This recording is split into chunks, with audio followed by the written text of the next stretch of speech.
नमस्कार मित्रांनो, मी अवंती स्वाती प्रवीण, गाव मालेगाव, जिल्हा नाशिक. आज इथे तुमच्या समोर फिनिक्स थिएटर यूट्यूब चॅनल आयोजित हिंदी किंवा मराठी अभिवाचन स्पर्धेत भाग घेतला आहे. आणि मी आज तुमच्या समोर शरद जोशी लिखित एका हिंदी कथेचं वाचन करणार आहे. तुम कब जाओगे अतिथि. शुरुआत करते. आज तुम्हारे आगमन के चतुर्थ दिन पर यह प्रश्न बार बार मन में घूमड़ रहा है. तुम कब जाओगे अतिथि. तुम जहां बैठे निसंकोच सिगरेट का धुआं फेंक रहे हो, उसके ठीक सामने एक कैलेंडर है. देख रहे हो ना, इसकी तारीखें अपनी सीमा में नम्रता से फड़फड़ाती रहती है. विगत दो दिनों से मैं तुम्हें दिखाकर तारीखें बदल रहा हूं. तुम जानते हो, अगर तुम्हें हिसाब लगाना आता है कि यह चौथा दिन है, तुम्हारे सतत आतिथ्य का चौथा भारी दिन, पर तुम्हारे जाने की कोई संभावना प्रतीत नहीं होती. लाखों मील लंबी यात्रा करने के बाद वे दोनों एस्ट्रोनॉट्स भी इतने समय चांद पर नहीं रुके थे जितने समय तुम एक छोटी सी यात्रा कर मेरे घर आए हो.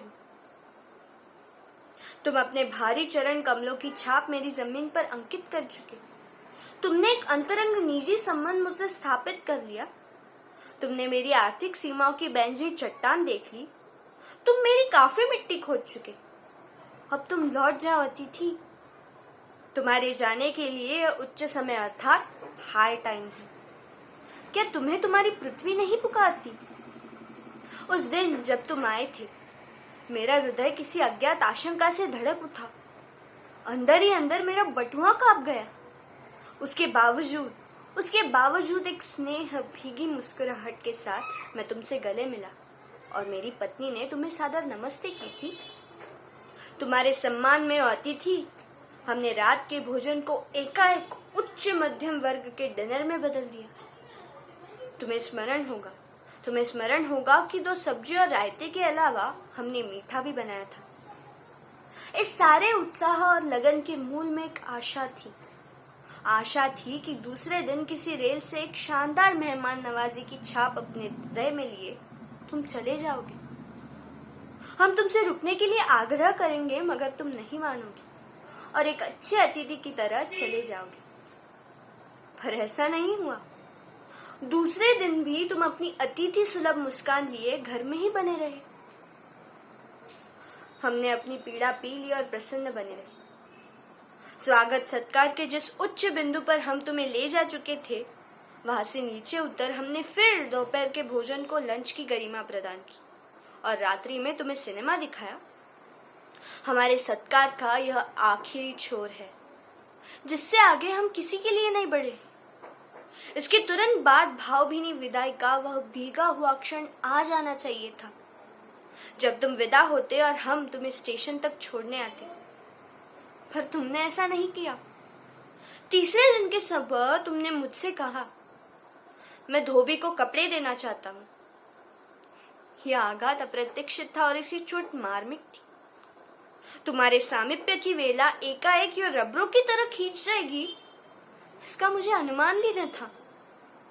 पहली बार लगा कि अतिथि सदैव देवता नहीं होता, वह मानव और थोड़े अंशों में राक्षस भी हो सकता है. किसी लॉन्ड्री पर दे देते हैं, जल्दी धुल जाएंगे, मैंने कहा. मन ही मन में एक विश्वास पल रहा था कि तुम्हें जल्दी जाना है. कहाँ है लॉन्ड्री.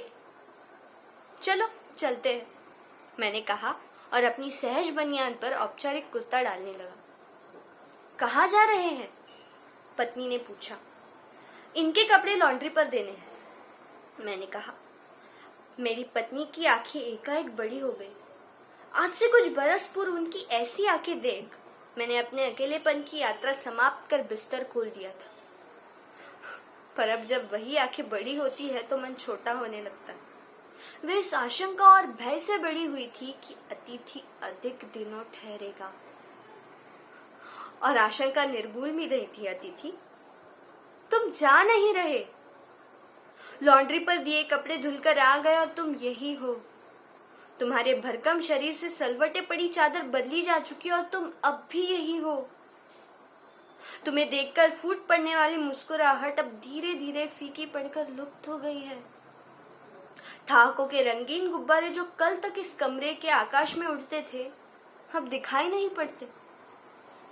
बातचीत की उछलती हुई गेंद चर्चा के सभी क्षेत्र के सभी कोनों से टप्पे खाकर फिर सेंटर पे आकर चुप पड़ी है। अब इसे न तुम हिला रहे हो न मैं। कल से मैं उपन्यास पढ़ रहा हूं और तुम फिल्मी पत्रिका के पन्ने पलट रहे हो। शब्दों का लेन देन मिट गया और चर्चा के विषय चुप गए। परिवार, बच्चे, नौकरी, फिल्म, राजनीति, रिश्तेदारी, तबादले, पुराने दोस्त, परिवार नियोजन, महंगाई, साहित्य और यहाँ तक कि आंख मार मार कर हमने पुरानी प्रेमिकाओं का भी जिक्र कर लिया। और अब एक चुप्पी है। सौहार्द अब शैने शैने बोरियत में बदल रही है। भावनाएं गोलियों का स्वरूप ग्रहण कर रहे हैं, पर तुम जा नहीं रहे। किस अदृश्य गोंद से तुम्हारा व्यक्तित्व यहाँ चिपक गया है? मैं इस भेद को सपरिवार नहीं समझ पा रहा हूँ। बार बार यह प्रश्न मन में उठ रहा है, तुम कब जाओगे अतिथि? कल पत्नी ने धीरे से पूछा था, कब तक टिकेंगे? मैंने कंधे उचका दिए। क्या कह सकता हूँ? मैं तो आज खिचड़ी बना रही, हल्की रहेगी। बनाओ। सत्कार की उष्मा समाप्त हो रही थी। डिनर से चलते थे, खिचड़ी पर आ गए। अब भी अगर तुम अपने बिस्तर को गोलाकार रूप नहीं प्रदान करते तो हमें उपवास तक जाना होगा। तुम्हारे मेरे संबंध एक संक्रमण के दौर से गुजर रहे हैं। तुम्हारे जाने का यह चरम क्षण है। तुम जाओ ना अतिथि। तुम्हें यहाँ अच्छा लग रहा है ना? मैं जानता हूँ दूसरों के यहाँ अच्छा ही लगता है। अगर बस चलता तो सभी लोग दूसरों के यहाँ रहते, पर ऐसा नहीं हो सकता। अपने घर के महत्ता के गीत इसीलिए गाए गए हैं। होम को इसी कारण स्वीट होम कहा गया है कि लोग दूसरों के होम की स्वीटनेस को काटने न दौड़े। तुम्हें अच्छा लग रहा है, पर सोचो प्रिय, शराफत भी कोई चीज होती है और गेट आउट भी एक वाक्य होता है जो बोला जा सकता है। अपने खराटों से एक और रात गुंजायमान करने के बाद कल जो किरण तुम्हारे बिस्तर पर आएगी, वह तुम्हारे यहाँ आगमन के बाद 5वें सूर्य की परिचित किरण होगी। आशा है वह तुम्हें चूमेगी और तुम घर लौटने का सम्मानपूर्ण निर्णय ले लोगे। मेरी सहनशीलता की वह अंतिम सुबह होगी। उसके बाद मैं स्टैंड नहीं कर सकूंगा और लड़खड़ा जाऊंगा।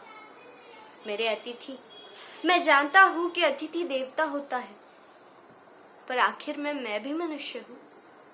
मैं कोई तुम्हारी तरह देवता नहीं। एक देवता और एक मनुष्य अधिक देर साथ नहीं रह सकते। देवता दर्शन देकर लौट जाता है। तुम लौट जाओ अतिथि। इसी में तुम्हारा देवत्व सुरक्षित रहेगा। यह मनुष्य अपनी वाली पर उतर आए उसके पूर्व लौट जाओ। तुम कब जाओगे अतिथि? कब जाओगे?